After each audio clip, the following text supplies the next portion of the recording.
இந்த தியானத்துக்கு உதவியாக 1 நாளாகமம் 4ஆம் அதிகாரம் 9-10 வசனங்களை எடுத்து வாசிப்போம்.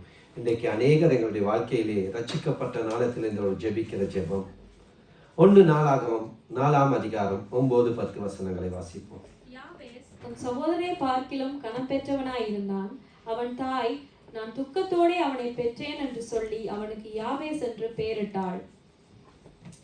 யாபேஸ் இஸ்ரவேலின் தேவனை நோக்கி, தேவரீர் என்னை ஆசீர்வதித்து என் எல்லையை பெரிதாக்கி உமது கரம் என்னோடு இருந்து தீங்கு என்னை துக்கப்படுத்தாத படிக்கு அதற்கு என்னை விலக்கி காத்தருளும் என்று வேண்டிக் கொண்டான்.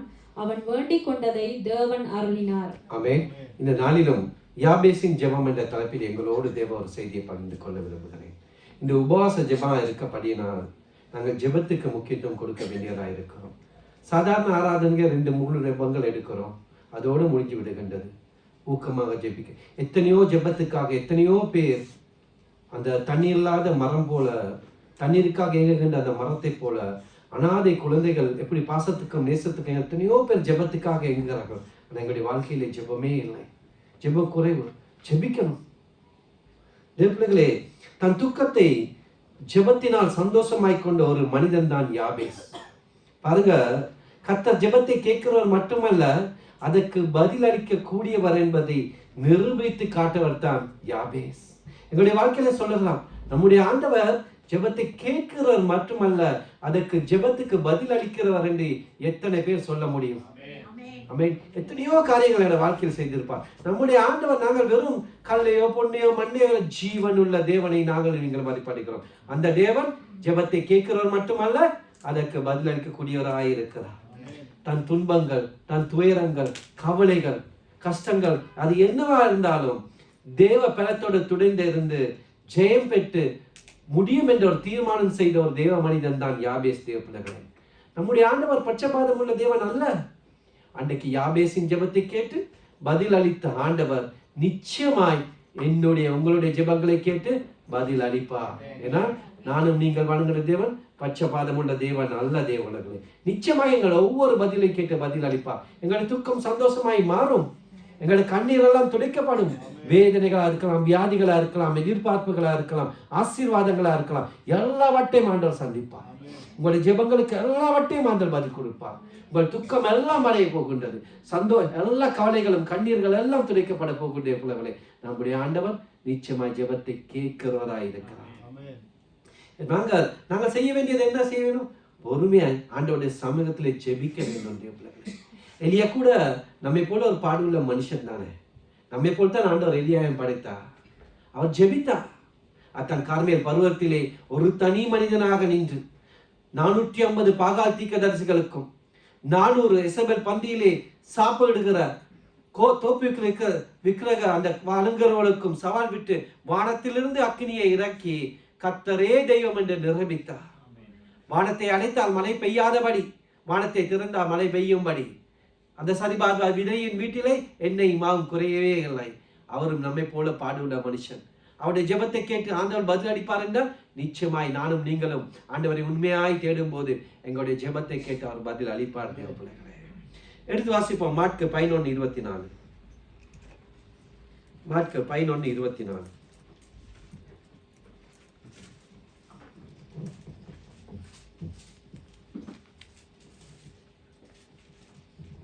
ஆதலால் நீங்கள் ஜெபம் பண்ணும் போது எவைகளை கேட்டுக்கொள்ளுவீர்களோ அவைகளை பெற்றுக்கொள்வோம் என்று விசுவாசியுங்கள், அப்பொழுது அவைகள் உங்களுக்கு உண்டாகும் என்று சொல்லுகிறேன்.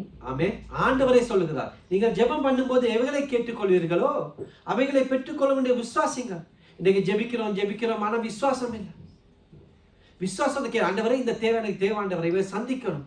நாங்கள் விசுவாசத்தும் கேள்வி நிச்சயமாக ஆண்டவர் எங்களுக்கு தருவார். நாங்கள் என்ன செய்யணும்? நேரம் ஒதுக்கி உண்மையாய் இருதயத்தில் ஆழத்திலிருந்து முழு இதயத்தோடும் முழு ஆத்மா பலத்தோடும் தேவனை தேடி எங்கள் உண்மையாய் எங்கள் ஜெபனை நாங்கள் பரிசுத்த உள்ளத்தோடு தேடும் போது ஆண்டவர் நிச்சயமாய் எங்கள் ஜெபங்களுக்கு பதில் அளிப்பார். தேவர்களே, எப்படி இருக்கணும்? அந்த யாக்கோபை போது ஆண்டவரை என்னை ஆசீர்வதித்தால் வழியே உண்மை விட மாட்டேன் என்று ஆண்டவரை பிடித்துக் கொள்ளணும். தேவர்களே, நிச்சயமாய் ஆண்டவர் எங்களை ஆசீர்வதிப்பார். எங்களை ஜெபங்களுக்கு அவர் பதில் அளிப்பார். பாருங்க, யாபேசுக்கு தாய்க்கு என்ன துக்கமோ தெரியாது, வேதம் சொல்லல. அல்ல 2 வருஷம் தான் வருகின்றது. யாபேசை பெற்று அவர் துக்கத்தோட பெற்றிருந்து அவன் மகளுக்கு துக்கம் நிறைந்தவன் யாபேஸ் என்று பெயரிடுகிறார். பாருங்க, சாதாரண எந்த தாயா இருந்தாலும் கூட தான் பிள்ளை பிறந்தவுடன் அவளுக்கு எந்த துன்பமோ துயரமோ வேதனையோ எல்லாமே மறந்துவிடும். அந்த பாலகண்ட முகத்தை பார்க்க எவ்வளோ கஷ்டமா இருக்கலாம், அந்த பிள்ளை எவ்வளோ பலவீனமா இருக்கலாம், எவ்வளோ டாக்டர்மார் கூட சொல்லியிருக்கலாம் இந்த பிள்ளை எனக்கு தேவையில்லை, இந்த பிள்ளையை அழிச்சு போடுங்க. ஆனாலும் தன் பிள்ளையை பறந்தவன் தாய் முகத்தில் வரும் சந்தோஷம் எவ்வளோ பெரிய சந்தோஷமா இருக்கும். அந்த 10 மாசம் சுமந்த கற்ப வேதனை, அந்த பிரவச வேதனை எல்லாமே மறந்து போயிடும் அந்த பிள்ளையுடைய முகத்தை பார்க்கும்போது பிள்ளைகளே. ஆனால் அவள் மிகவும் சந்தோஷம் அடைவாள். ஆனால் இந்த தாய் துக்கத்தோടെ தன் மகளை பெற்றேன் என்று அவன் துக்கம் நிறைந்தவன் என்று பெயரிடுகிறார். அந்த தன்னோட துக்கத்தை பிள்ளை மேலும் சுமத்துகிறார். என்ன தெரியல, அவள் என்ன காரணம் சொல்லல. கொடிய வறுமையில் இருந்திருக்கலாம், ஒருவேளை சாப்பாடு கூட வெளியில்லாம இருந்திருக்கலாம், இல்லாட்டி கொடிய அந்த பெரும்பாடு ஸ்திரி போல கொடிய வேதனையில் இருந்திருக்கலாம், கணவன் விட்டு போயிருக்கலாம், இல்லாட்டி கணவன் வேறு யாரோ தொடர்பில் இருக்கலாம், சமுதாயத்தில் ஒதுக்கப்பட்டு இருக்கலாம், புறக்கணிக்கப்பட்டிருக்கலாம், என்னது என்று தெரியவில்லை. ஆனால் அவளுடைய துக்கம் அந்த மகனையும் தொடர்கின்ற பிள்ளைகளே, தேவனுடைய பிள்ளைகளே, நம்முடைய ஆண்டவர் என்னுடைய துக்கங்களை யார் அறிந்தாலும் என்னுடைய உங்களுடைய துக்கங்களை நம்முடைய ஆண்டவர் அறிந்திருக்கார். எங்களுடைய ஒவ்வொரு கண்ணீரையும் அறிந்திருக்கிறார். எங்களுடைய உள்ளத்தில் இருக்க ஒவ்வொரு தேவைகளையும் ஆண்டவர் அறிந்திருக்கிறார். பிள்ளைகளே, நிச்சயமா ஆண்டவர் என்னுடைய உங்களுடைய கண்ணீர் ஜெபத்தை புறக்கணித்து புறம்பே போகிற நம்முடைய ஆண்டவர் அல்ல. எத்தனை பேர் வாழ்க்கையில் சாட்சியா சொல்லலாம், என்னுடைய கண்ணீர் ஜெபத்தை என் ஆண்டவர் கேட்டு இருக்கிறார், எனக்கு பதில் அளித்து இருக்கிறார். எத்தனை பேர் சொல்ல முடியும்? அமே அப்படி அவர் புறம்பே தள்ளி போறது அல்ல தேவப்பிள்ளை நம்முடைய ஆண்டவர். நானும் நீங்களும் வணங்கும் ஜீவன் உள்ள தேவன் வணங்குறோம். அவர் எல்லாவற்றையும் பார்க்கிற ஆண்டவர், அவர் எல்லா பாடுகளையும் மறந்திருக்கிறார். அவருடைய எங்களுடைய ஜெபங்கள் கண்ணீர் ஜெபம் போகும்போது அவருடைய உள்ள முருகுகிறது. எப்படி எங்களுடைய ஒவ்வொரு கண்ணீர் துளிகளும் அவர் துருத்தியில் பிடித்து வைத்திருக்கிறார். ஆகவே ஏன்னா அவரும் துக்கத்தின் பாதையிலே நடந்திருக்கிறார். பாடுனா என்ன, வேதனையா என்ன, துன்பனா என்ன, துயரம்னா என்ன, எல்லாமே நம்முடைய ஆண்டவர் அறிந்திருக்கிறார். ஏசாயா 53:3 சொல்லுது, அவர் துக்கம் நிறைந்தவரும் பாடு அனுபவித்தரமாய் இருந்தார் என்று சொல்லுகின்றார். அவர் துக்கம் தெரியும், பாடுனா என்ன தெரியும், வேதனை என்ன தெரியும், கண்ணீர்னா என்ன, எல்லாமே நம்முடைய ஆண்டவர் அறிந்திருக்கிறார். ஆகவே தேவப்பிள்ளை, நிச்சயமாய் ஆண்டவர் தன்னுடைய பொற்காரத்தினால் என்னையும் உங்களை தொட்டு எங்கள் கண்ணீர் எல்லாமே தொட தெரியும், எங்கள் வியாதிகளை எல்லாம் சுகமாக்குவார். என்ன தேவை வந்து அவ எல்லாமே நிச்சயமாய் தேவைப்படும். அதே போல நாங்கள் செய்ய வேண்டியது யாபேஸ் மீது ஜெபிக்கணும். ஜெபிக்கும் போது ஆண்டவர் நிச்சயமாய் எங்களுடைய கண்ணீரை, வேதனையை, துன்பத்தை, துக்கத்தை எல்லாத்தையும் மாற்றுவார். என்ன தேவை இருக்கா எல்லாவற்றையும் மாற்றுவார். அதே போல அவர்கள் முடியாத காரியம் ஒன்றுமே இல்லை. நாங்கள் வேதம் முழுவதிலும் பார்க்கலாம், ஏராளமான சிறு ஜெபங்கள் இருக்கின்றது. நீங்க வேதத்தை வார்த்தை போல் அவர்கள் சிறு ஜெபங்களா இருந்தாலும் வல்லமை மிக்க தேவ பிள்ளைகளை. சிறிய ஜெபமா இருக்கலாம், பெரிய ஜெபமா இருக்கலாம், உள்ளத்தில் ஆழத்திலிருந்து உண்மையோடு நீங்கள் விசுவாசத்தோடு எதை கேட்டுக்கொள்ளுங்களோ ஆண்டவர் நிச்சயமாய் அதை உங்களுக்கு தந்தாருவார். நிச்சயமாய் பாருங்க, கர்மேல் பருவத்திலே எலியா ஜெபித்தது ஒரு சிறிய ஜெபம், வானத்திலிருந்து அக்கினியை இறக்கியது. எசேக்கியா ராஜா ஜெபித்தது ஒரு சிறு ஜெபம், 15 வருடங்களை கூட்டி கொடுத்தான். நியாயாதிபதியாக சிம்சோனின் கடைசி ஜெபம் இழந்ததெல்லாம் திரும்பி கொண்டு வந்தது. அந்த ஆயக்காரன் சொல்கிறான், பாவியாகி என்மேல் கிருபையாயிரும் ஆண்டவரே, கடைசியா நீதிமானாக்கி திரும்பி போனான். கல்லன் கடைசியிலே ஆண்டவரே ராஜ்யத்தில் என்னை நினைத்தருளும் என்று சொன்னான், பரதேசியில் இருந்தான். மோசே நிதியத்துக்காக ஜெபிக்க ஆண்டவரே அவரை சொத்தமாக்கும் என்று வல்லமையான ஜெபம், சொத்தமாக்கின சின்ன ஜெபம். யோனா பாடுகளுக்கு பிறகு சொல்லுகிறார், ரட்சிப்பு கர்த்தருடையது என்று. ஒரு முறை பேதுருவார்கள் அவர் பிரச்சனை இருக்கும் போது ஆண்டவரே என்னை காப்பாற்றும் என்று சொல்லுகிறார், சிறிய ஜெபம். பரிசுத்த பவுலடிகள் ரட்சிப்புக்கு பின் மனம் மாறின போது சொல்லுகிறார், ஆண்டவரே என்னை என்ன செய்ய சித்தமாய் இருக்கிறேன் என்று கேட்கிறார், சின்ன ஜெபம். இப்படி சொல்லிக்கொண்டே போகலாம். ஆண்டவரே சீமியோன் சொல்லுகிறார், ஆண்டவரே வார்த்தையின்படி இந்த அடியனை சமாதானத்தோடு போகவிடும். எவ்வளவு ஜெபங்கள் நம்முடைய அருமை ஆண்டவர் சொல்கிறார், ஆண்டவரே எனதாய் உமது கரங்களில் ஒப்புவிக்கிறேன். எவ்வளவு ஆழமான ஜெபங்கள் இருக்குது பிள்ளைகளே. அது சின்ன ஜெபமா இருந்தாலும் பெரிய ஜெபமா நான் உண்மையாய் விசுவாசமாய் ஆண்டவரை நோக்கி இந்த உபவாச ஜெபத்தை கேட்கும் போது இந்த நேரத்தில் நீங்கள் என்னென்ன தேவைகளோடு வந்திருக்கீங்களோ ஆண்டவர் நிச்சயமாய் அந்த தேவைகளை சந்திப்பார். உங்களுடைய கண்ணீரை துடைப்பார், வியாதியிலிருந்து மாற்றுவார், பலன் கொடுப்பார். தேவ பிள்ளைகளே, நாங்கள் என்ன செய்யணும்? ஜெபனே நான் ஊக்கமாக ஜெபிக்கணும், போராடி ஜெபிக்கணும். இடைவிடாமல் ஜெபிக்கணும், சோர்ந்து போகாமல் ஜெபிக்கணும். தேவனே, ஜெபத்துக்கு நாங்கள் நேரத்தை ஒதுக்கணும். நம்முடைய உள்ளத்திலே ஒவ்வொரு நாளும் சிறு சிறு ஜெபங்களை டைம் கிடைக்க நேரம் எடுக்கும் போது எவ்வளவு பெரிய ஆசீர்வாதம் பாருங்க. நம்முடைய ஒவ்வொரு இருதய துடிப்பும் ஜெபங்களாக இருக்கணும். நம்முடைய ஒவ்வொரு சுபாசமும் ஜெபங்களாக இருக்கணும். நம்முடைய எண்ணங்கள், நினைவுகள், சிந்தனைகள், யோசனைகள் எல்லாமே ஜெபங்களாக இருக்கும். மண்டாடணும் தேவ பிள்ளைகளே. இந்த நாளிலும் நான் எடுத்து வாசிப்போம். மத்தேயு 6:6.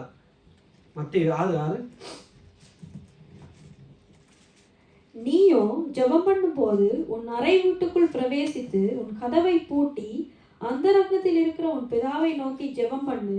அப்பொழுது அந்தரங்கத்தில் பார்க்கிற உன் பிதா வெளியரங்கமாய் உனக்கு பலனளிப்பார்.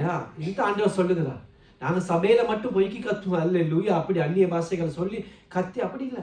உண்மையா ஜெபிக்கணும். ஒரு சகோதரனுக்காக ஜெபிக்கிறோமா, வீட்டுல ஜெபிங்க, மண்டாடுங்க. ஆண்டவர் தனிப்பட்ட ஜெபத்துல, குடும்ப ஜெபத்துல பொய்க்கு பார்வைக்காக மற்றவங்களுக்காக ஜெபிக்க கூடாது. பிள்ளைகளே, உண்மையை ஆண்டவரை நோக்கி ஜெபிக்கணும். அப்போது ஆண்டவர் நிச்சயமாய் பதில் அளிப்பார்.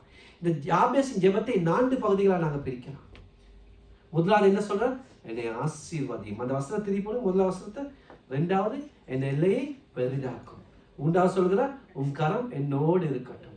4வது, தீங்கு என்னை அணுமாதுபடி என்னை காத்தருளும் என்று சொல்றார். இந்த ஜெபம் ஒரு முக்கியமான ஜெபம் தேவ பிள்ளைகளே. இவ்வாறு நாங்கள் இந்த நாளில் ஜெபிக்க போகிறோம். முதலாவது என்ன சொல்லுகிறார்? 1:4 தேவரே என்னை ஆசீர்வாதியும் என்று சொல்லுகிறார். முதலாவது சொல்ல, என்னை ஆசீர்வாதம். எங்களுடைய ஒவ்வொரு வாழ்க்கையிலும் ஆசீர்வாதம் இல்லாவிட்டா வாழ்ந்த என்ன பயன் சொல்லுங்க? இன்னைக்கு நாங்க ஒரு ஊழியத்தில் ஆசீர்வாதம் இல்லாட்டி 1000 பிரசங்க நான் இங்கிருந்து பண்ணி என்ன இருக்கு? தேவன் என்னோட பேசலாட்டி, எனக்கு தேமாவை கொடுக்கலாட்டி, ஆண்டோட எனக்கு ஜெப வாழ்க்கை இல்லாயிட்டா, நான் வேதம் படிக்காயிட்டா, ஒரு ஆசீர்வாதமான கிறிஸ்தவ வாழ்க்கை வாழ்த்தா நான் ஊழியம் செஞ்சு என்ன பையன் போய் பேருக்காங்க? ஒரு கிறிஸ்தவன் என்று சொல்லிக்கொண்டு தேவ பலனும், தேவ வல்லமையும், தேவ உறவும், தேவ ஐக்கியமும், தேவ வார்த்தையும் என்னிடம் இல்லாயிட்டா அவன் கிறிஸ்தவனை வாழ்ந்து என்ன பயன்? தேவ பிள்ளைகளே, யாபேஸ் என்ன சொல்லுகிறார்? தேவனே என்னை ஆசீர்வாதம் என்று மன்றாடுகிறார். தேவ பிள்ளைகளே, கர்த்தருடைய ஆசீர்வாதம் தான் ஐஸ்வர்யத்தை தரும். அதனோடு அவர் வேதனை கூட்டார். அவர் கிறிஸ்துக்குள் உண்டான சகல ஆசீர்வாதங்களையும் நம்மை ஆசீர்வாதித்து இருக்கிறார். இன்று முதல் உன்னை ஆசீர்வதிப்பேன் என்று ஆண்டவர் சொல்லியிருக்கார். தேவ பிள்ளைகளே, கர்த்தர் நம்மை நினைத்திருக்கிறார். அவர் நிச்சயமாய் என்னை உங்களை ஆசீர்வதிப்பார். பாருங்க, ஆண்டவர் கடைசியாக மரித்து உயிர்த்தெடுத்து பரலோகம் போகிறார். அப்போது கூட தன் சீடர்களை பெத்தனியாவுக்கு அழைத்து சென்று அவர் என்ன செய்கிறார்? கைகளை உயர்த்தி ஆசீர்வதிக்கிறார் என்று பார்க்கிறோம். தேவப்பிள்ளை, ஆசீர்வாதம் என்ற சொல் நம்ம உள்ளத்தை என்ன செய்வது? மகிழ்விக்கின்றது. இன்னைக்கு ஆசீர்வாதம் என்று சொல் கேட்டாலே ஆசீர்வாதம் என்று இருக்கிறோம். கர்த்தர் நம்மை உலக பிரகாரம் ஆசீர்வதிக்கிறார், ஆவிக்குரிய ரீதியமா ஆசீர்வதிக்காதே. இன்னைக்கு அநேகருக்கு எனக்கு ஆசை உலக பிரகாரம் ஆசீர்வாதம் மட்டும்தான். இன்னைக்கு எத்தனை பேர் உண்மையா மனசு சொல்லுங்க, தேவ சமூகத்துல எத்தனை பேர் ஆவிக்குரிய ஆசீர்வாதம் எனக்கு வேணும்னு ஜெபிக்கிறோம். எனக்கு வீடு வேணும், கார் வேணும், பங்களா வேணும், பொன் வேணும், தங்கம் வேணும், எல்லாமே ஆசீர்வதிக்கிறோம். ஆண்டவரே என்னை வல்லமையா ஊழியத்தில் பயன்படுத்தணும், எனக்கு வார்த்தையின் ஆழம் தெரியணும் ஆண்டவரே, நான் இன்னும் அதிகமான நேரம் உங்களை செலவழிக்கிறோம், இன்னும் ஜெபிக்கணும் ஆண்டவரே, வேதத்தின் அறியாத பகுதியில் அறியணும் ஆண்டவரே, இன்னும் கிட்ட சேரணும் ஆண்டவர். எத்தனை பேர் இப்படி ஜெபிக்கிறோம்? உண்மையப்பா நம்ம நேச்சு வரும். ஆண்டவருக்கு எங்களுக்கு தெரிஞ்ச விஷயம் தேவ பிள்ளைகளே, இந்த உலகம் ஆசீர்வாதத்துக்காக ஏங்குகின்றது. எப்படின்னா சொன்னது போல பயிர்கள் தண்ணீருக்காக மழைக்காக ஏங்குறதோ, அனாதை பிள்ளைகள் அன்புக்காக பாசத்துக்காக ஏங்குற அநேக பேர் காசு, பணம், கடன் பிரச்சனை, வேதனை, வியாதிலிருந்து விடுதலை, எத்தனையோ பேர் எங்க இருக்கிறார்கள். ஆனால் ஆசீர்வாதம் என்றால் என்ன தேவ உண்மையான? அவையெல்லாம் தேவனுடைய ராஜ்யத்தை நீதியை தேடும் போது அவை எல்லாமே ஆண்டவர் கூட கொடுப்பார். ஆனால் உண்மையான ஆசீர்வாதம் என்ன தேவ பிள்ளைகளே? ரட்சிப்பின் சந்தோஷம், பாவ மன்னிப்பு, நித்திய ஜீவன், நித்திய வாசஸ்தலங்கள், கர்த்தரோட ஐக்கியம், தேவ சமாதானம், தேவ சந்தோஷம், தேவ பலன், எனக்கா உங்களுக்கா வாஸ்தா அந்த கிரீடங்கள், வாடாத கிரீடம், மகிமையின் கிரீடம், நீதியின் கிரீடம், ஜீவ கிரீடம், மகிழ்ச்சியின் கிரீடம், எத்தனை ஆசீர்வாதங்கள் இருக்கிறது. இவைத்தான் தேவ நிலையான ஆசீர்வாதம். நாங்கள் நிலையில்லாத ஆசீர்வாதத்தை பின்னுக்கள் ஆசீர்வாதம் என்று ஓடிக்கொண்டு இருக்கிறோம். தேவ பிள்ளைகளே, எங்களுக்கு என்ன ஆசீர்வாதம் வேண்டும்? ஆண்டவரை கேட்போம். யாபேஸ் கேட்டது போல, ஆண்டவரே என்னை ஆசீர்வாதம் தேவை. உலகத்தில் ஆசீர்வாதம் தேவனை நீங்கள் உண்மையாய் தேடும் போது தேவனுடைய ராஜ்யத்தை நீத்தை தேடுங்க. இதுதான் தேவனுடைய மெய்யான ஆசீர்வாதங்கள். பாவ மன்னிப்பு, மெய்யான ரட்சிப்பின் சந்தோஷம், அந்த நித்திய ஜீவன், பரிசுத்தாவின் அபிஷேகம், வல்லமை, இவெல்லாம் காசு பணம் கொடுத்து பெற முடியாத பிள்ளைகளை. நீங்க பெரிய கோடீஸ்வரனாக இருந்தாலும், கோடி கணக்காக சபையில கொண்டு கொட்டினாலும் பரிசுத்தாவின் வல்லமை பெற முடியாது, தேவ அபிஷேகத்தை பெற முடியாது, அந்த தேவ சமாதானம், தேவ சந்தோஷத்தை பெற முடியாது தேவ பிள்ளைகளே. ஆண்டவர்கிட்ட கேட்கணும், ஆண்டவரே உலக பிரகார ஆசீர்வாதம் மட்டுமல்ல ஆண்டவரே, எனக்கு ஆவிக்குரிய ஆசீர்வாதம் எனக்கு வேணும் ஆண்டவரே. நாங்கள் ஜெபிக்கணும் தேவ பிள்ளைகள். ரெண்டாவது அவர் என்ன சொல்லுகிறார்? ரெண்டாவது ஜெபத்தின் பாவது என் எல்லையை பெரிதாக்கும் ஆண்டவரே. அவரது ஜெபத்தின் இரண்டாவது பகுதி. அவர் ஒரு எல்லைக்குள் முடங்கி கிடக்க விரும்பவில்லை யாபேஸ். அவர் வளர்ச்சியடை விரும்பினார், விருத்தியடை விரும்பினார், ஆசீர்வாதம் பெருக விரும்பினார். பாருங்க, வியாபாரிகள் பிசினஸ் செய்யறவங்க என்ன செய்வாங்க? முதல்ல 1 லட்சம் போனா அதை 10 லட்சம் மாற்ற பார்ப்பாங்க. 10 லட்சத்தை 50 லட்சம், 50 லட்சம் 1 கோடி, 1 கோடியை 10 கோடி அப்படியே மாற்றுவாங்க. ஒரு பிசினஸ் ஸ்டார்ட் பண்ண, ஒரு கடை ஸ்டார்ட் பண்ண, இன்னொரு கடை அப்படியே விருத்தி அடைவாங்க. அங்கே தேவனுடைய பிள்ளைகளாக நாங்கள் ஏன் விருத்தி அடைய விரும்பக்கூடாது? என்னதெல்லாம் விருத்தி அடையணும்? எங்களுடைய ஊழிய எல்லைகள் விருத்தி அடையணும் தேவ பிள்ளைகளே. எங்களுடைய ஜெப எல்லைகள் விருத்தி அடையணும். எங்களுடைய தரிசனத்தின் எல்லைகள் விருத்தி அடையணும், விரிவாகணும், வாஞ்சிக்கணும். ஆண்டவர் இன்னும் கிட்டி சேர்க்கிற அந்த இதுகள் விருத்தி அடையணும். இன்னும் வாஞ்ச எங்களுடைய சபை விரிவாகணும், சபையின் எல்லைகள் விரிவாகணும், எங்களுடைய ஊழியத்தின் எல்லைகள் விரிவாகணும், இன்னும் தேவனை கொடுத்த தரிசனங்களை விரிவாகணும், பரிசுத்தத்துல விரிவாகணும், தேவனை அன்பு செலுத்தல விரிவாகணும், இன்னும் வளர்ச்சி அடைந்து கொண்டே போகணும். நாங்க சிந்திக்கிறோம் காசு பணம் பிசினஸ் அதுதான் விரிவாகணும், அதுதான் எல்லைகள் எங்களை விரிவடையும் தேவ பிள்ளைகளே. இன்னும் தேவனை கிட்டி சேர எல்லை விரிவாகணும், எங்களுடைய சபையில எல்லைகள் விரிவாகணும், என் தரிசனத்தின் எல்லை விரிவாகணும். குறுகிய வட்டத்துக்கு நான் அடங்கி கூட கூடாது தேவ பிள்ளைகளே. ரெபெக்காளை அவருடைய குடும்பம் ஆசீர்வதித்த போது நாங்கள் விரிவாக்க வாஞ்சிக்கிற மட்டுமல்ல ஜெபிக்கணும். சும்மாவே நான் விரிவாக கூடாது. இந்த மாதிரி உபவாச ஜெபங்கள் அதுதான் செய்யணும். அது கூட இன்னைக்கு ஜனங்கள் வாராங்க இல்லை. உபவாச ஜெபத்துக்கு நான் ஐடியா பண்ணி கேலண்டர்லேயே அடிச்சு கொடுத்தேன். நான் ஐடியா பண்ணி அப்போ சார் லீவ் எல்லாம் எடுப்பாங்க, வருஷத்துக்கு 4 முறை தானே. அது கூட வாரத்தில் இங்கே மட்டும் இல்லை, உடனே அப்படி தான். உபவாச ஜெபம்னா உடனே எவ்வளோ பேர் இருக்காங்க, 30, 40, 50 அப்படி தான் ஜனங்கள் வருவாங்க. இன்னைக்கு ஜெபிக்கதை விட்டு போயிருந்த பிள்ளைகளை பாருங்க. ரெபெக்காள் அவருடைய குடும்பத்தை வாழ்த்தி ஒரு சொல்றாங்க, நீ கோடியாக பெருவாக, உன் சந்ததியார் தங்களுடைய பகஞ்சோடைய வாசஸ்களை சுகத்துக் கொள்வார்கள் என்று சொல்லி ஆசீர்வதிக்காதே பிள்ளைகளை. மோசே இஸ்ரவேல் ஜனங்களை ஆசீர்வதிக்கும் போது ஜெயிக்கிறார், நீங்கள் இப்போது இருக்கிறது பார்க்கிலும் 1000 மடங்கு அதிகமாகபடி உங்கள் பிதாக்களின் தேவனாய் கர்த்தர் உங்களுக்கு சொல்லியபடியே உங்களை ஆசீர்வதிப்பார் என்று சொல்லி ஆசீர்வதித்தார். எங்களை எல்லைகள்லாம் விரிவடையும் தேவ பிள்ளைகளே. ஆண்டவர் அருமையான ஒரு வார்த்தையை எங்களை கொடுக்கிறார். ஏசாயா 54:2 எடுத்து வாசிப்போம்.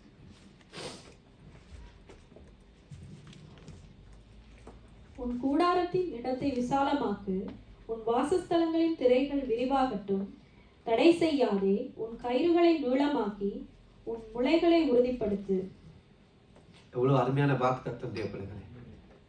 எங்களை சபையை குறித்த தரிசனங்கள், எங்களை ஊழிய தரிசனங்கள், ஆண்டவரை குறித்த தரிசனங்கள், சுவிசேஷ தரிசனங்கள் பெருகணும். இது நாங்கள் ஏனோ கடைசி காலத்துல வாழ்ந்து கொண்டிருக்கோம் தேவ பிள்ளைகளே. ஏனோ தானோ என்கிற வாழ்கிற காலம் அல்ல. இன்னைக்கு அநேக பேர் ஆதி அன்பை இழந்து இருக்கிறோம். ஆண்டவர் கேட்கிறார், நீ ஆதியில் என்மேல் வைத்து இந்த அன்பு எங்க? அந்த ரட்சிக்கப்பட்ட நேரம் இருந்த அந்த அன்பு இப்ப எங்க? உனக்கு காசு இருக்கு, பணம் இருக்கு, வீடு இருக்கு, சொத்து இருக்கு, சுகம் இருக்கு, எல்லாமே இருக்கு. நீ ஆதியில நினைச்சு பார்க்கணும். உனக்கு தேவைகளோடு இருக்கும்போது நீ என்ன செலுத்தின அன்பு அது எங்க? அந்த தரிசனங்கள் எல்லாமே நாங்கள் விட்டு போனோம். அந்த நேரம் எத்தனை தரிசனம் சொல்லியிருப்போம், என்னென்ன தரிசனம் கண்டு ஆண்டவரே அதை செய்வேன், இதை செய்வேன். எனக்கே எத்தனை பேர் செய்வேன், ஆண்டவரே நேரத்தோடு வந்து அதை செய்வேன், இந்த பீமரை போடுவேன், மிக்சரை போடுவேன். காணவில்லை அந்த வாஞ்சை இல்லை. அந்த இதிலே நாங்கள் ஆசீர்வதிக்கப்பட்டுட்டோம், பெருகிட்டோம். ஆண்டவரே முதலாவது எங்கள் தரிசனத்தின் எல்லைகள் விரிவாக்கணும் தேவர்களே. எங்கள் கண்கள் குறுகிய பார்வையுடையாத இருக்கக்கூடாது. நாங்கள் சொல்றோம் ஜெபிக்கணும், ஆண்டவரே இந்த சபை எல்லை, இந்த முசல் சபை, அந்தப்பன் சபையெல்லாம் எல்லைகள் பெருகணும் தேவப்பாவே. இந்த இடம் கொள்ளாம நம்ம வேற கட்டத்துக்கு போகணும், ஊக்கமா ஜெபிக்கணும்.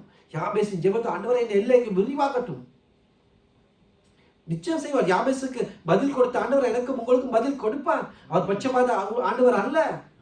இந்த தேசங்களை காட்டி செல்லும் ஆண்டவரே. இந்த பெல்ஜியம் தேசத்தில் 1,18,00,000 ஜனங்கள் இருக்கார்கள். ஹாலந்து தேசத்திலே 1,83,00,000 ஜனங்கள் இருக்கார்கள். ஆண்டவரே இவர்கள் அநேகர் ரட்சிக்கப்படணும், ஜெபிக்கணும். நாங்கள் வாழும் தேசத்தை பெல்ஜியத்தை காட்டி ஆண்டவரை 8,00,000 மக்கள் தான் இருக்கார்கள். இவர்கள் அநேக கோடிக்கணக்கான ஜனங்கள் ரட்சிக்கப்படணும். எங்கள் சபை விரிவான சபை நிலைகள் விஸ்தரமாகணும். எங்கள் சபையில் ஊழியக்காரர்கள் எல்லைகள் தரிசனங்கள் இன்னும் விஸ்தரம் ஜெபிக்கணும் தேவ பிள்ளைகளே. எங்கள் எல்லைகள் விரிவாக வேண்டும் தேவ பிள்ளைகளே. நாங்கள் விசுவாசத்தோடு ஒரு உபவாசத்தோடு இப்படியான ஜெபங்களை செய்யணும். நாங்கள் முயற்சிக்கணும் தேவர்களே. நாங்கள் கிரியை செய்யும் போது நிச்சயமாய் ஆண்டவர் எங்கள் ஜெபங்களுக்கு பதில் அளிப்பார். ஆகவே நாங்கள் முதலாவது ஆண்டவர் சொல்ல, ஆண்டவரே எங்களை ஆசீர்வதிங்க, எங்களை எல்லைகளை பிரிந்தாங்க. மூன்றாவது என்ன வசனம்? உமது கரம் என்னோடு இருக்கணும். அதுவே எங்களோட வாழ்க்கையில போதும் தான் தேவர்களே. அவருடைய கரம் எங்களோடு இருந்தா யார் என்ன செய்ய முடியும் சொல்லுங்க? மனுஷரால் என்ன செய்ய முடியும்? யாரால் என்ன செய்ய முடியும்? ஆண்டவர் இருக்கிற, ஆண்டவர் உமது கரம் என்னோடு இருக்கணும், போதும், அவ்வளவுதான் வேணும் எங்களுக்கு. மனுஷனை பார்க்காதீங்க, காசு பணம் பொருள் எல்லாம் பார்க்காதீங்க. ஆண்டவரே உமது கரம் என்னோடு இருக்கு, ஆண்டவரே உமது கரம் என்னோடு இருந்து அதை இணைத்து சுகமளிக்க வல்லமையை எனக்கு வெளிப்படுத்தும் ஆண்டவரே. ஆண்டவரை பரிசுத்த பவுலடிகளை கைகளை கொண்டு பலத்த அற்புதங்களை அதிசயங்களை செய்த ஆண்டவர், ஆண்டவரை என்னை கொண்டு பலத்த அற்புதங்கள் அதிசயங்களை செய்க ஆண்டவரை கேளுங்க, நிச்சயமா ஆண்டவர் செய்வார். ஆண்டவருடைய கரம் உங்களோட வாழ்க்கையில் இருக்கும் போது அந்த அற்புதங்கள், அந்த அற்புத கரத்தின் வல்லமை வெளிப்படும் தேவர்களே. நான் கேட்கறது இல்லை, கேளுங்கள் அப்போது கொடுக்கப்படும், தட்டுங்கள் அப்போ திறக்கப்படும். நிச்சயமாக சொல்றார், பவுலடிகளை கொண்டு முடியுமானால், பேதுருவடிகளை கொண்டு முடியுமானால், ஏன் எலியாவை கொண்டு முடியுமானால், ஏன் என்னையும் உங்களை கொண்டு முடியாது? ஆண்டவரே பேதுருவடிகளை கொண்டு அற்புத அதிசயங்களை கரத்தினால் செய்த தேவனே என்னை கொண்டு செய்க. அப்ப என்ன? அவருடைய கரம் எங்களோடு இருக்கும்போது யாரும் எதிர்த்து நிற்க முடியாது.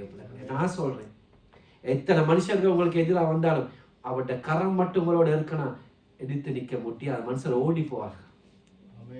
அந்த பாருங்க, அவருடைய ஓங்கிய புயம், அந்த உயர்ந்த போய் ஜனங்கள் எகிப்திலிருந்து வழி நடத்தி வந்தது. அவருடைய கரம் ஓங்கி நிற்கும் போது யாரால் எதிர்த்து நிற்க முடிஞ்சது? எத்தனை தேசங்களை, எத்தனை ராஜாக்களை மேற்கொண்டார்கள். கானானை சுகந்தரிக்கவில்லையா? அந்த கரம் என்ன தேவ பிள்ளைகளே? தேவ பலத்தை கொடுக்கிறது, தேவ வல்லமையை கொடுக்கிறது, தேவ சமாதானத்தை கொடுக்கிறது தேவ பிள்ளைகளே. அந்த கரம் என் மீதும் உங்கள் மீதும் இருக்கும் போது நாங்கள் எல்லாவற்றிலும் ஆசீர்வாதமா இருக்கும். நான் கேட்கணும், ஆண்டவரே உமது கரம் என்னோடு இருக்கட்டும் ஆண்டவரே, அது போதும் எனக்கு. தேவ கரம் எங்களோடு இருக்கும்போது என்ன தேவ பிள்ளைகளே? தாவீது சொல்கிறார், உமது வலது கரம் என்னை தாங்குறது. அவருடைய சாட்சி தேவ பிள்ளைகளே. நம்முடைய காலங்கள் எல்லாம் அவருடைய கரத்தில் இருக்கின்ற தேவ பிள்ளைகளே. நான் இத்தனை வருஷம் இருக்கணுமா, இது செய்யணுமா, அது செய்யணுமா, எங்களுடைய எல்லா காலங்களும் அவருடைய கரத்தில் இருக்கிற தேவ பிள்ளைகளே. அவருடைய கரத்தில் நாங்கள் இருக்கும்போது நம்மை ஆசீர்வதித்து எல்லா தீங்கிலிருந்து விடுதலை ஆக்கும். அது வியாதனையா, வேதனையா, துன்பங்களா, துயரங்களா, கவலா, எல்லாத்துலேருந்து ஆண்டவர்கள் விடுதலை கொடுப்பார். டிஎல் அல்பார்ட் என்ற ஒரு தேவ மனிதன் இளம் வயதிலே கல்யாணம் முடித்து இந்தியா தேசத்துக்கு தன் இளம் வயது மனைவியோட ஊழியத்துக்கு வருகிறார், மிஷனரி ஊழியத்துக்கு. அங்க இருக்க முஸ்லிம் இந்து ஜனங்களோட ஞானத்துக்கும் வாதத்துக்கும் முன் அவரால் வாதாட முடியாது, தோற்று போகிறார். அவளை கேட்கும் கேள்வி பதில் அளிக்க முடியாமல் பிள்ளைகள் நோய்வாய்ப்படுகிறார்கள். ஊழியத்திலே தோல்வி, தாழ்வு மனப்பான்மை, துயரத்தோடு திரும்பி போகிறார். நீண்ட நாட்கள் உபவாசிக்கிறார். அவர் கேட்ட ஒரே காரியம், ஆண்டவரே உமது கரம் என்னோடு இருக்க வேண்டும். ஆண்டவர் அபிஷேகித்தார். அந்த உபவாசத்துக்கு பிறகு கர்த்தருடைய வல்லம் அவருடைய வெளிப்பட வந்தது. இந்தியா தேசத்துக்கு வந்தார், வல்லமையாய் ஊழியம் செய்தார். இந்தியா தேசத்தில் மட்டுமல்ல, உலகம் முழுவதும் டிஎல் அல்பானை ஆண்டவர் பயன்படுத்தார். அவர் கேட்ட ஒரே வார்த்தை அவர் சொன்னார், ஆண்டவரே உமது கரம் என்னோடு இருந்தால் போதும் ஆண்டவரே. இன்னைக்கு எங்களோட வாழ்க்கை எல்லாத்துலையும் தோல்வி, ஆண்டவருடைய கரம் எங்களோடு இருக்கு. நான் கேட்க, ஆண்டவரே உமது கரம் என்னோடு இருக்கட்டும், அது போதும். எல்லாவற்றிலும் ஆண்டவர்கள் விடுதலை தேவை. பாருங்க, ஒரு சாதாரண போலீஸ்காரன், அவனை பின்னுக்கால அந்த போலீஸ் ஸ்டேஷன் ஓஐசி எல்லாமே இருக்கு, இன்ஸ்பெக்டர் எல்லாமே, அந்த போலீஸ்ல அரசாங்கம் அவன் பின்னுக்கு இருக்கின்றது. ஆகிய அதே போல தான் தேவக்கரம் என்னோடு உங்களோடு இருக்கும் போது தேவ பிள்ளைகளே, தேவ தூதர்கள், தேவ ஆவின் வரங்கள், பரலோகமே நம்மோடு இருக்கின்ற தேவ பிள்ளைகள். தேவக்கரம் இருக்கும் சொல், எதுக்கு பயப்பட? தேவக்கரம் நம்மோடு, பரலோகம் முழுவதும் நம்மோடு இருக்கின்றது. நெகமி அத்தன் உற்சாகம் ஜெயிக்கிறார், என் தேவனுடைய கரம் என் மேல் வல்லமையாய் இருந்தது என்று சொல்கிறார். அதனால் தான் தேவ பிள்ளைகளை அவர் செய்ததெல்லாம் வாய்த்தது. அந்த எருசலேமின் மதில்களை அத்தனை தடைகளிலிருந்தும் கட்ட முடிந்தது. இதனால தேவனுடைய கரம் என்னோடு இருந்தபடினால். அதே போலத்தான் எங்களுக்கு மதில்களை கட்ட முடியாமல் பல தடைகள் இருக்கலாம். ஒரு காரியங்கள் செய்ய முடியாமல், ஊழியம் செய்ய முடியாமல், எங்களுக்கு முன்னேற முடியாமல், என்ன இருந்தாலும் தேவ கரம் என்னோடு இருக்கும் போது எல்லா தடைகள் நாம் உயர்த்த முடியும். ஆகவே கர்த்தருடைய காலம் எலியா மேல் இருந்தது. அதனால் தான் ஆகாப் ராஜாவின் ரதத்துக்கு முன்பாக ஓடி போய் நின்று சொல்லுகிறார், வானத்திலிருந்து மழை பெய்யாத வானத்தை அடைத்தார், திருப்பி மழை பெய்யும்படி வானத்தை திறந்தார், வானத்திலிருந்து அக்கினியை இறக்கினார். காரணம், கர்த்தருடைய கரம் எலியா மீது இருந்தது. சுரமண்டலம் வாசிக்கும் போது கர்த்தருடைய கரம் எலிசாவின் மீது இருந்தது. அதனால் தான் எலிசா தீர்க்க தரிசனம் உரைத்தார். தேவ பிள்ளைகளே, அங்கே கர்த்தருடைய கரம் என் மீது உங்கள் மீது இருக்கும்போது அவர் எங்களுக்கு பலத்தை தந்து அருள்வார் தேவ பிள்ளைகளை. அப்போ என்ன சொல்ல முடியும்? நாங்கள் எல்லாம் என்னை பலப்படுத்த கிறிஸ்துவினால் எல்லாவற்றையும் செய்ய எனக்கு பலன் உண்டு என்று சொல்ல முடியும் தேவ பிள்ளைகளை. அப்போ பயப்படாம நாங்கள் சொல்லலாம், ஆண்டவரே தேவனுடைய கரம் எங்களோடு இருக்கும்போது என்னை பலப்படுத்த கிறிஸ்துவினால் எல்லாவற்றையும் செய்ய எனக்கு பலன் உண்டு. அவருடைய கரம் என்னோடு இருக்கின்றது. எங்களுக்கு ஒரு விபத்துக்களிருந்து, ஆபத்திலிருந்து, பொல்லாத மனுஷர்களின் சூழ்ச்சிகளில் இருந்து, ஊழியத்தில் வரும் தடைகளில் இருந்து ஆண்டவருடைய கரம் இருக்கும். இந்த மனுஷன் என்னை உங்களை ஒன்று செய்ய முடியும். என்ன பிரச்சனையா இருந்தாலும் தேவ கரம் என்னோடு உங்களோடு இருக்கும் போது அதை அனுகூலமாய் மாற்றுவார் தேவ பிள்ளைகளே. ஆகிய முழு இதயத்தோடு முழு ஆத்மா பலத்தோடும் யாபேசை போல் அவரை நாங்கள் தேடும் போது தேவ பிள்ளைகளே அந்த தேவ கரம் எங்களோடு இருக்கும். தேவனுடைய கரம் எங்களோடு இருக்குமானா தேவ பிரசன்னம், தேவ சமாதானம் எங்களோடு இருக்கும். தேவ கடைசி அவர் என்ன செய்கிறார்? 1:4-10 திரும்பி வாசிப்போம். யாபேஸ் இஸ்ரவேலின் தேவனை நோக்கி, தேவரீர் என்னை ஆசீர்வதித்து என் எல்லையை பெரிதாக்கி உமது கரம் என்னோடு இருந்து தீங்கு என்னை துக்கப்படுத்தாத படிக்கு அதற்கு என்னை விலக்கி காத்தருளும். தீங்கு என்னை துக்கப்படுத்தாது, என்னை விலக்கி காத்தருளும் என்று சொல்கிறார். சொல்லுங்க தேவனே, இந்த நாளில் ஜெபிக்கும் போது ஆண்டவரே எந்த தீங்கு என்னை விலக்கி காத்துக்கொள்ள மாட்டவரே.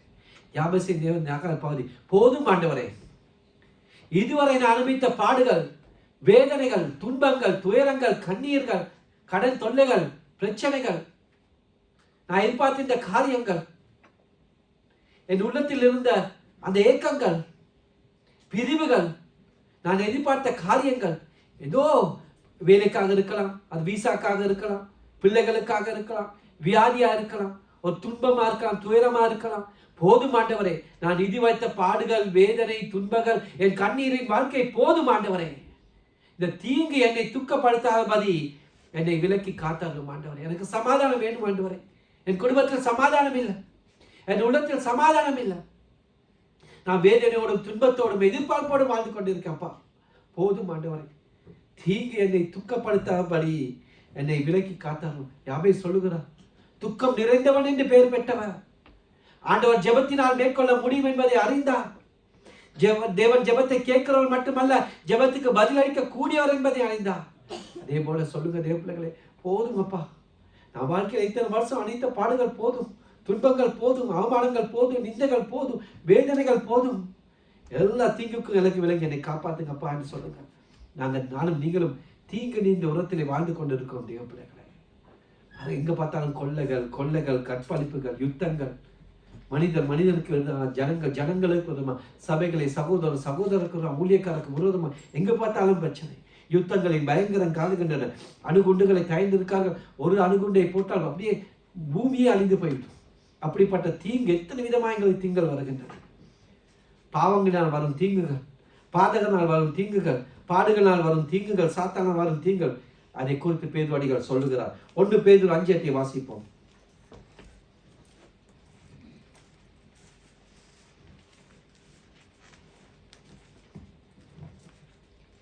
1 பேதுரு 5:8. தெளிந்த புத்தியுள்ளவளாயிருங்கள், விழித்திருங்கள். ஏனெனில் உங்கள் எதிராளியாகிய பிசாசானவன் கர்ச்சிக்கிற சிங்கம் போல எவனை விழுங்கலாமோ என்று வகை தேடி சுற்றி திரிகிறான். ஆண்பானவர்களை தெளிந்த புத்தியுள்ளவர்களாக இருப்போம். ஏன்னா கடைசி காலத்துல வாழ்ந்து கொண்டிருக்கோம். எதிராக பிசாசானவன் கர்ச்சிக்கிற சிங்கம் போல யாரை விழுங்கலாமோ என்று வகை தேடி திரிகிறான். ஏன்னா இப்ப அவன் வாள் மட்டும்தான் ஆடுது. அந்த கல்வாரி சிலுவையிலே ஆண்டவன் தலையை நசுக்கி போட்டான். அந்த வால்ல தான் இப்ப நாங்க விழுந்து இருக்கோம். அநேகர் பாவத்துல அந்த வால் மட்டும் தான் இருக்குது. இந்த கடைசி காலத்துல எங்களுக்கு மாம்சத்தோடு ரத்தத்தோடு மட்டுமல்ல, துறைத்தலங்கள், அதிகாரங்கள், இந்த பிரபஞ்சத்தின் அந்தகார லோகாதிபதிகள், வானமண்டலத்தின் பொல்லாத சேனைகள் எங்களுக்கு போராட்டம் உண்டு. பிசாசன் கட்சி யாரை விழுங்கலாம்? அது கிறிஸ்துவர் பின்னால சபைக்கு வர துதிக்கிற முக்கியமா ஊழியக்கார பின்னால விழுத்தலாம்.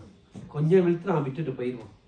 அங்க இடம் கொடுக்கூடாது. போல தெளிந்த புத்தி உள்ளவர்களாய், எப்படி அந்த புத்தி உள்ள கன்னிகளை போல நாங்கள் தீவட்டி மென்னையோடு காத்து கொண்டிருக்கோம். ஏன்னா மணமாளன் வருகை நெருங்கி விட்டது, அப்படி வருகை சமீது விட்டது. இன்னும் நாங்கள் தூங்குகிற நேரம் அல்ல, நித்திரை விட்டு எழுந்திருக்கிற நேரம் தேவ பிள்ளைகளே. உலகத்தில் நடக்கிற காரியங்களை பார்க்கும்போது ஆண்டோட வருகை வாசற்படியில் வந்து நிற்கிறோம்.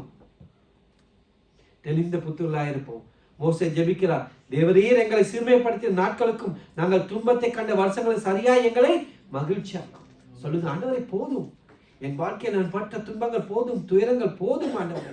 நான் துன்பத்தை கண்ட வருஷம் சரியா இந்த மகிழ்ச்சியாக்கும். எத்தனை பேர் இந்த இடத்துல இருப்போம் நாங்கள் துன்பத்தோடும் வேதனையோடும் கவலையோடும் சொல்லும் போதும் ஆண்டவரே, தீங்கு என்னை துக்கப்படுத்த வேண்டிக் கொள்ளும். அருமை ஆண்டவர் சொல்லிக் கொடுத்த அருமையான ஜெபம், எங்களை சோதனைக்குட்படுத்தாபடி தீமை நீந்தி எங்களை ரட்சித்துக் கொள்ளும் என்று சொல்லுகிறார்.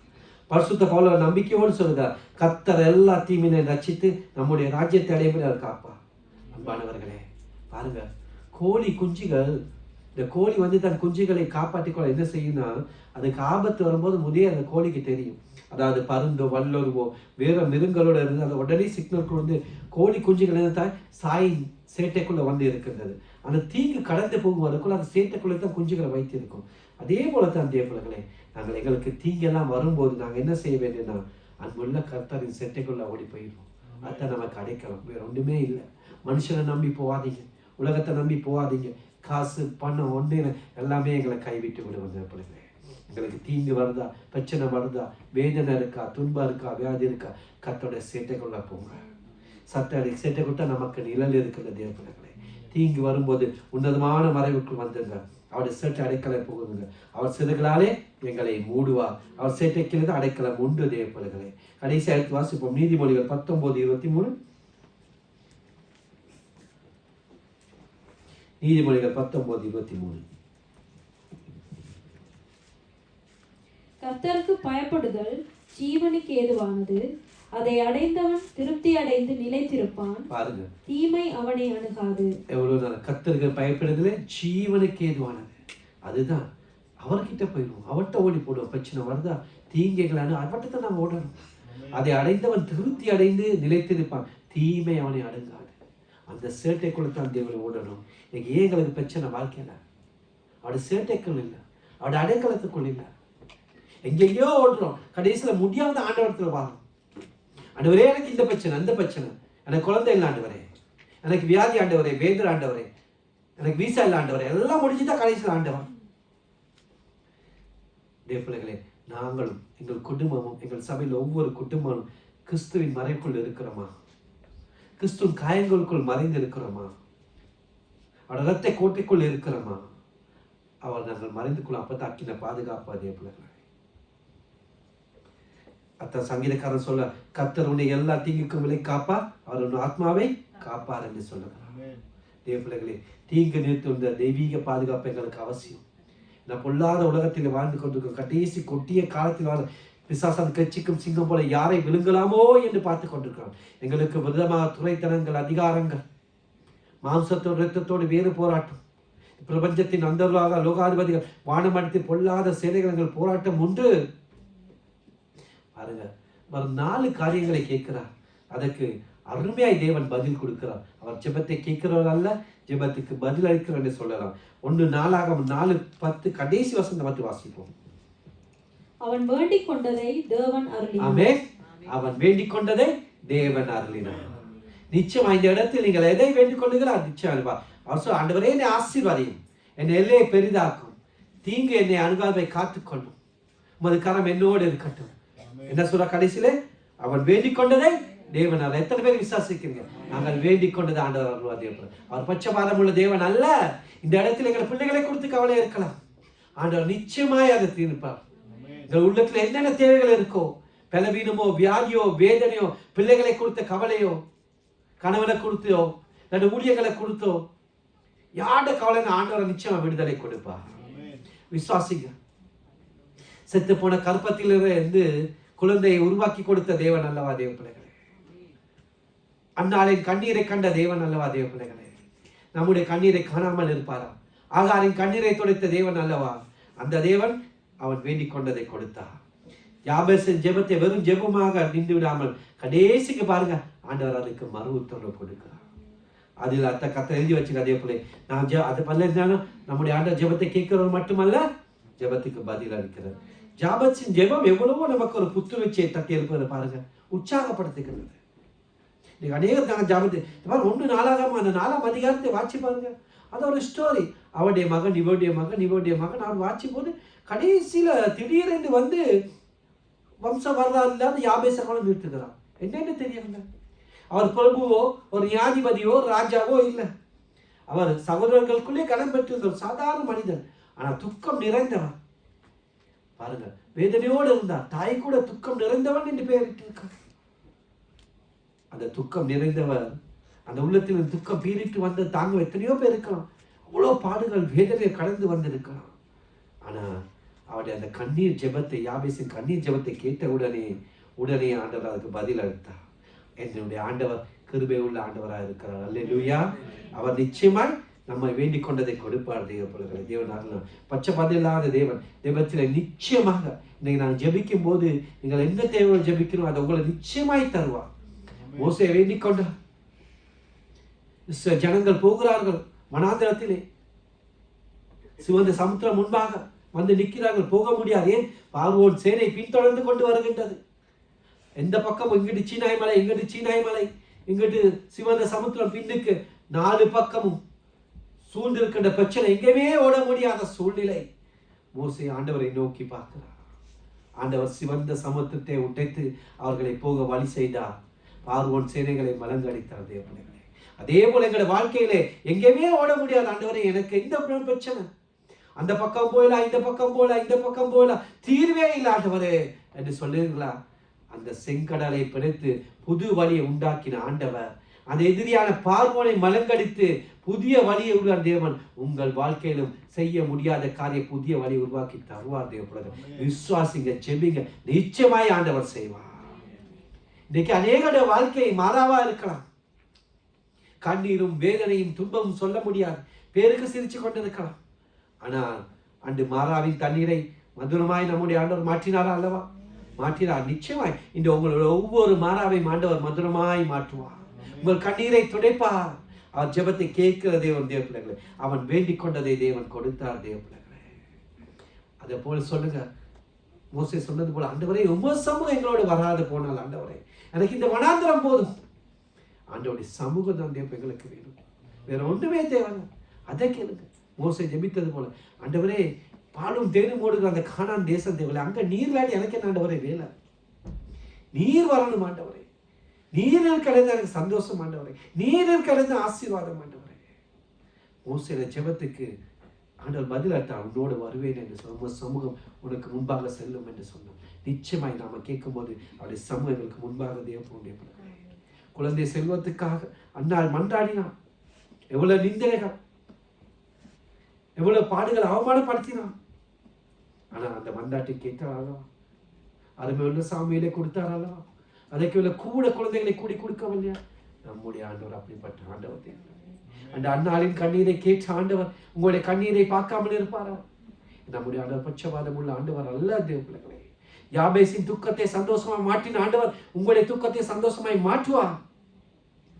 நம்மை போல பாடுள்ள எலியா ஜெபித்த போது கர்த்தர் வானத்தின் அக்கினி எடுத்து வானத்தையும் அடைத்து வானத்தை திறந்த தேவன். அந்த விதவையின் வீட்டு மாவை மின்னை குறைக்காத தேவன் நம்முடைய ஜெபத்தை கேட்பார். தேவன் எசேக்கியா ராஜாவின் ஜெபத்தை கேட்டு 15 வருடங்களை கூட்டி கொடுத்த தேவன் நம்முடைய வாழ்க்கையில் எல்லா தேவைகளையும் அவர் சந்திப்பார், நிச்சயமாய் கூட்டி கொடுப்பார். நாங்கள் செய்ய வேண்டியதெல்லாம் தேவ பிள்ளைகளை செபிக்கணும், சோர்ந்து போகாமல் செபிக்கணும், இடைவிடாமல் செபிக்கணும், ஊக்கமா செபிக்கணும், ஜெபத்துக்கு நேரம் ஒதுக்கி ஜெபிக்கணும். தேவ பிள்ளைகளை ஆண்டவரிடம் மன்றாடுங்க, சோர்ந்து போகாதீங்க ஜெபத்துல. ஆபிரகாமை பாருங்க, ஆண்டவர் எத்தனை வயசுல அழைக்கிறார்? 75 வயசுல அழைக்கிறார். அவர் குழந்தை பிறக்கும்போது எத்தனை வயசு? குழந்தை பிறகு எத்தனை வயசு ஆபிரகாமுக்கு? 100. 25 வருஷங்கள் காத்திருந்தார். யோசப்பா 18 வயசுல அழைப்பு வருது. அவர் அரியானை ஏறும்போது 31 வயசு. பாருங்க, 13 வருஷங்கள் காத்திருந்தார். மோசே 40 வருஷங்கள் காத்திருந்தார். சில நேரம் நாங்கள் தேவையாக காத்திருக்கலாம். சோர்ந்து போகாதீங்க, இடைவிடாமல் விருத்திருந்து செபிங்க. ஆண்டவர் நிச்சயமா எங்களை தேவைகளை சந்திப்பார். தேவர்களே, நிச்சயமா எங்களை ஆசீர்வதிப்பார், எங்களை எல்லைகளை பெரிதாக்குவார். கர்த்தருடைய கரம் எங்களோடு இருந்து தீங்கு எங்களை காக்கா, எங்கள் தீங்கு அணுகாதபடி எங்களை விலை காத்துக்கொள்வார். அது மட்டுமல்ல, அவர் எங்களுக்கு வேண்டிக் கொண்டதை அவர் நிச்சயமாய் தருவார். ஆமே. நாங்கள் எழுந்திருந்து கண்களை மூடி இந்த கேட்ட வார்த்தையும் படி ஆண்டவரே சொல்ல போகிறோம். ஆண்டவரே, இந்த இடத்துல என்னென்ன தேவைகள் நீங்க இருக்கலாம் கேளுங்க.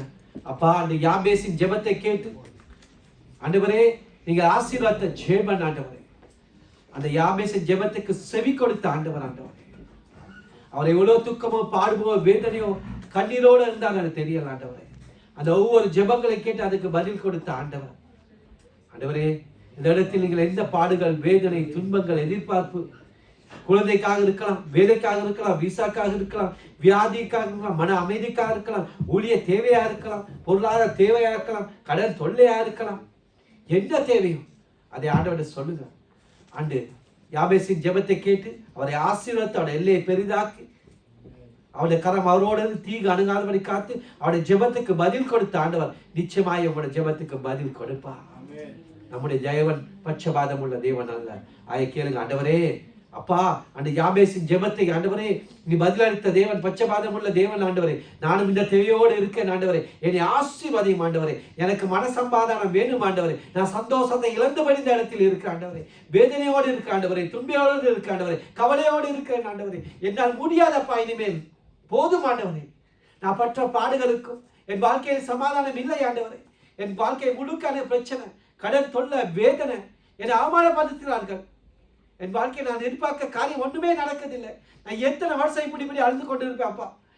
போதும் ஆண்டவரே, நான் பட்ட பாடுகள் தீங்கு எனக்கு வேணாப்பா. உமது கரம் என்னோடு இருக்கட்டும் அப்பா. சொல்லுமா, செபிங்க, ஆண்டவரை கேளுங்க, மண்டாடுங்க. அவர் பார்த்து கொண்டு நிச்சயமா அவங்களோட தேவைகளை சந்திப்பார். ஆண்டவரை நோக்கி எல்லாரும் மண்டாடு, கேளுங்க.